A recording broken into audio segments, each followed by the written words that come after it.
Welcome back, everyone, to the deep dive. This time, we're going deep beneath the surface with Houston artist Bob Camblin.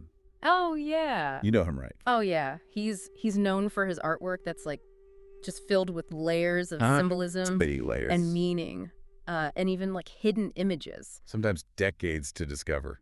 Yeah, it's amazing. How cool is that? I mean, we're talking like serious detective work here. Yeah, Camlin's background is really fascinating, actually. Tell me more. He pulls from like so many different art movements, you know, Oh, I know this. from Impressionism to Surrealism. Right. But he blends them in a way that's like totally unique to him. Yeah, it's like his own thing, right? It's totally his own style, yeah. And get this, he wasn't even just trying to create like pretty pictures. Oh no. His real goal was to like evoke specific states of mind in the viewer. How cool is that? I love that. So today we're going to be diving into all sorts of sources.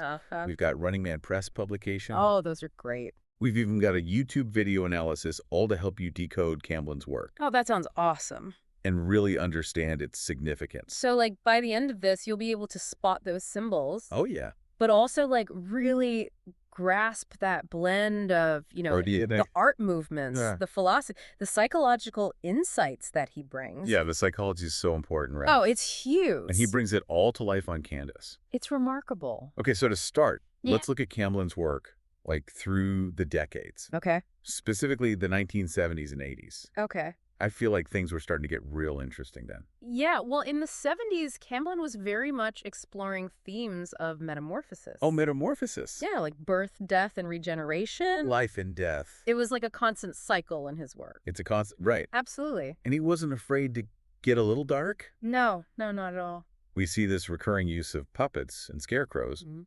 but then right alongside them, he places skulls and glass reliquaries Ah. filled with this like murky water. So interesting. It's like a little bit creepy. It is a bit creepy, but these recurring motifs, they're not random, you know? I was going to ask about that. Yeah, they're very intentional. I was going to say. They're influenced by Freud's theories of the subconscious, Oh, look. where these seemingly innocent figures like puppets Right. take on a more sinister, almost uncanny feeling. It's that uncanny valley thing, right? Totally, yeah. It's a little creepy. Yeah, and it's like Camblin is visually representing like those hidden anxieties Oh. that lurk beneath the surface of everyday life. It's like he's exposing us.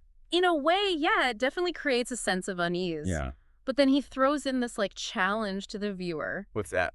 He says, quote, "I don't consider art as heavy. However, if you think it's funny, I'll get serious. And if you think it's serious, I'll make a joke of it." He's messing with us. He is a little bit, yeah, there's that playfulness again, right? Yeah. He was encouraging viewers to find their own meaning in his work. I like that. Yeah, to not take it too seriously, but also to recognize the depth beneath the surface. A depth is there. It's there. So moving into the 1980s, things get even more complex. Oh, yeah. Buckle up, everybody. Right. This is where his drawings and watercolors start to like merge. Verge. Yeah, they almost like weave together Okay. to create what he called illusionistic deep surfaces. Illusionistic deep Yeah, surfaces? it's a mouthful. What does that even mean? These surfaces actually conceal images within images. Whoa. So it's like he's creating visual puzzles within the artwork itself. I love that. It's so cool. And he even said that the secret to like unlocking those hidden meanings Okay.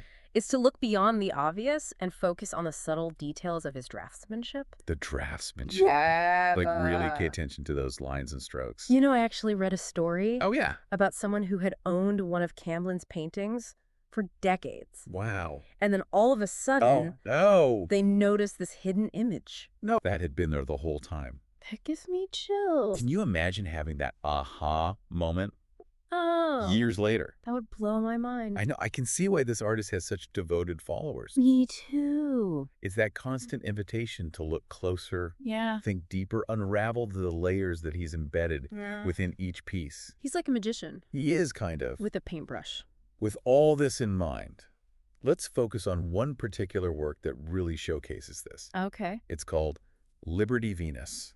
Liberty Venus? It's a watercolor, both beautiful and mysterious, and it just perfectly embodies Camblin's signature style. Liberty Venus is such a rich example Tell me more. of how Camblin blends symbolism, Yeah. artistic movements, and even philosophical ideas into a single piece that is both like visually stunning Yeah. and intellectually engaging. You get a workout. You do. It's a workout for your eyes and your mind.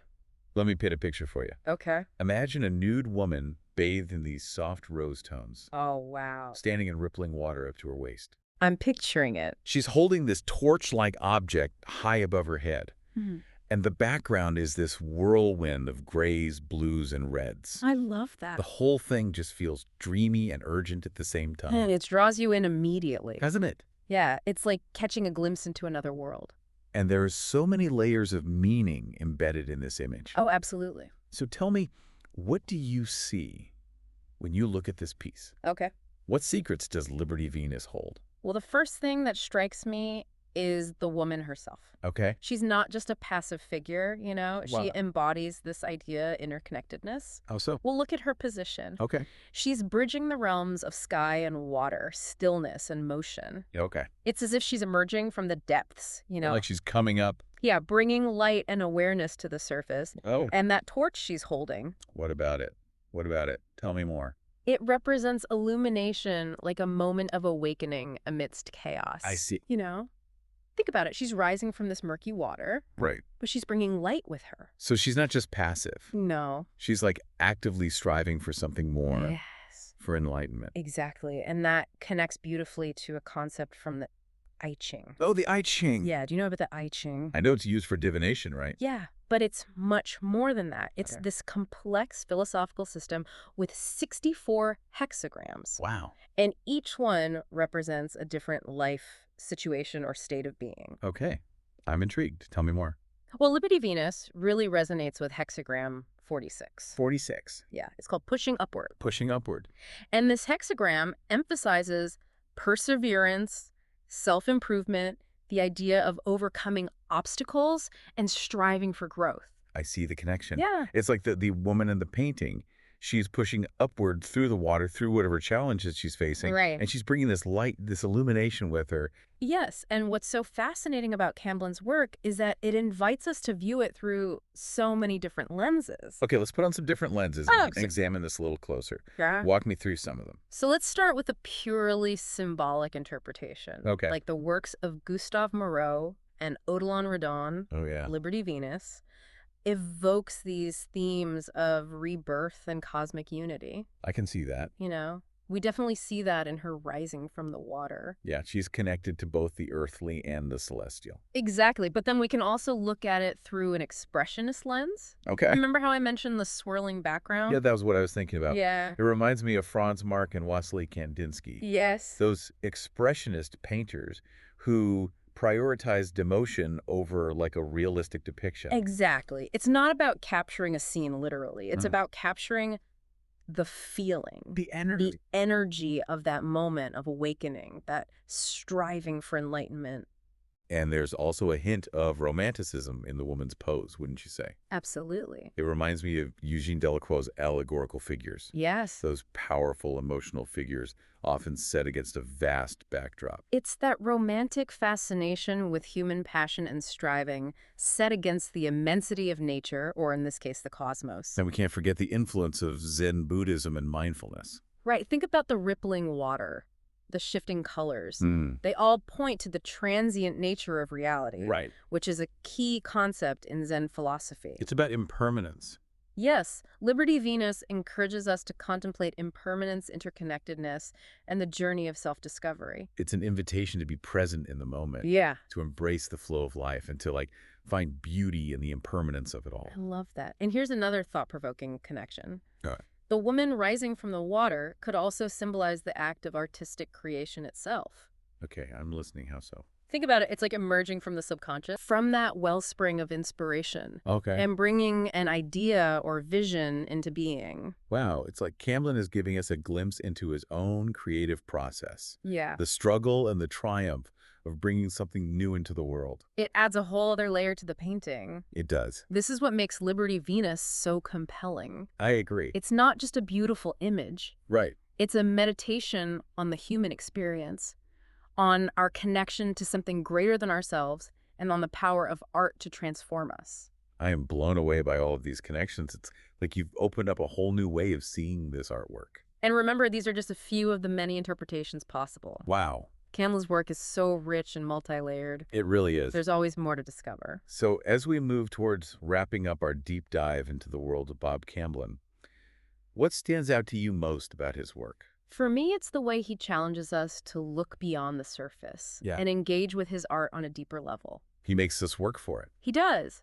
He's not simply presenting us with beautiful images. Right. He's sparking a process of discovery. It's interactive. It is, in a way. Right. It's like he's giving us this intricate puzzle to solve. Yes. And the reward is a deeper understanding of ourselves and the world around us. And Liberty Venus, it just really exemplifies that. You know, it's such a visually powerful piece. Yeah.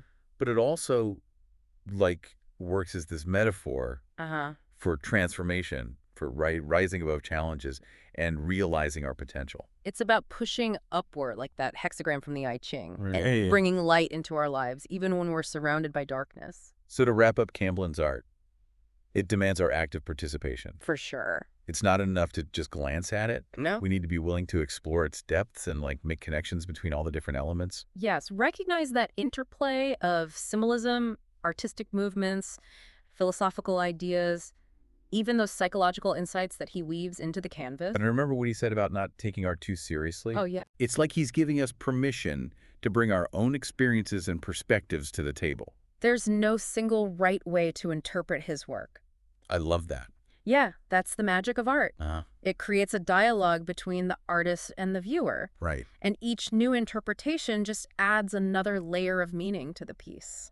So as we leave the captivating world of Bob Camblin, we want to leave you with a question Okay. that's inspired by Liberty Venus. I like it. Think about those murky waters that you might need to rise from in your own life. Huh.